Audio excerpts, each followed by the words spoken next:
Замечательный мускусный гибрид Бризе Парфе. Очень тонкий аромат, приятный, насыщенный. Посмотрите, какие шапки соцветий.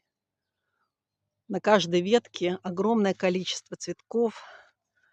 Куст, в принципе, можно выращивать как плетистую розу. У нее длинные гибкие побеги, хорошо укладывается на арку, распускается насыщенно розовый, потом несколько выгорает до практически белого цвета.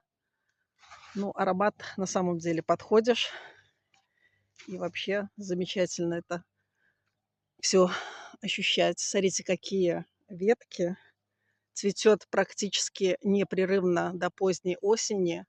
Вовремя, если обрезать, не давать завязываться семенам, отрастают новые побеги с большими шапками соцветий на концах. И вот в таком вот виде будет украшать ваш участок с июня и до осени. Сорт Бризе Парфе.